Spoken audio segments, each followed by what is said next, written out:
I'm Kathryn Miles, and my book is Trailed: One Woman's Quest to Solve the Shenandoah Murders. In 1996, two young women were brutally murdered while they were backpacking in Shenandoah National Park. And the case became the first federal hate crime in the US history. It went unsolved, and beginning in 2016, I started investigating the case first individually and independently, and then in conjunction with the Innocence Project to see why the case hadn't been solved and to see if we could close it on our own. I had been covering trails and outdoor recreation full-time for Outside Magazine, and one of the women was also a student at Unity College, which is where I had been a full-time college professor for 15 years. So I had a vested interest in the subject matter and also in the victims themselves. And what I was really interested in was this idea of who gets to feel safe in the wilderness. I don't necessarily think of myself as a true crime writer per se.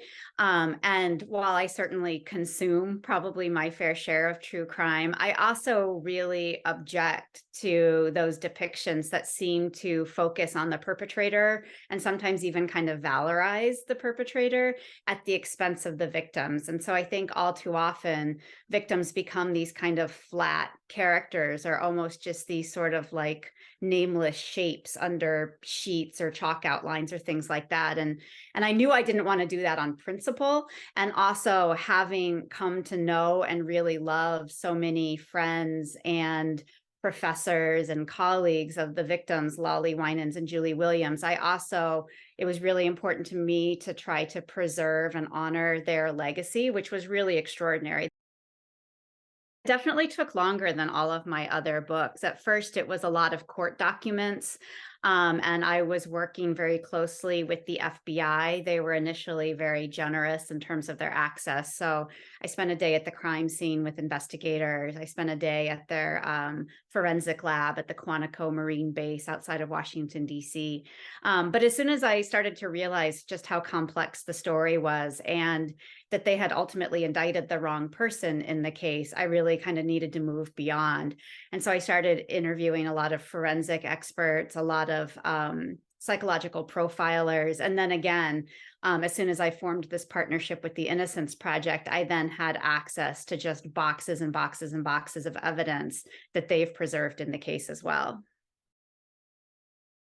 I sort of fought that kicking and screaming at first. I had submitted a very sort of kind of classic journalistic manuscript to my editor, who had really been very empathetic and followed my experience of reporting on the case along the way. And, she was pretty quick to call BS at my attempts at objectivity and the idea that I wasn't a part of the story. And so she really pushed me to include myself.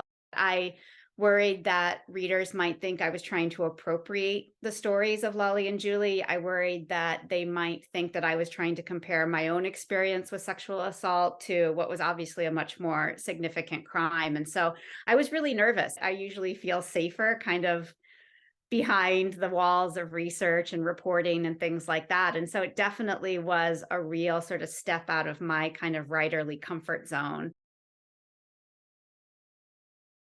In addition to being able to hopefully, preserve Lolly and Julie's legacy and possibly spur this case along, the other thing that's just really been meaningful to me have been these relationships. And, I give so much credit and admiration to these folks who, in many cases had never met me, had no idea what I was doing. And again, this person that they didn't know was either calling or emailing or writing a paper letter and saying, can we please talk about what was probably the most traumatic event of your life? And will you please sort of dredge up all of these awful memories and the emotion that comes with it? And, most of the people who I contacted were very willing to do that. And I think that really speaks to their character and their strength. I think it speaks to their love for Lolly and Julie and their quest for justice. And it's been really wonderful to have these relationships. One of their friends and I met and ran an ultra trail race together last fall. And I think we both were pretty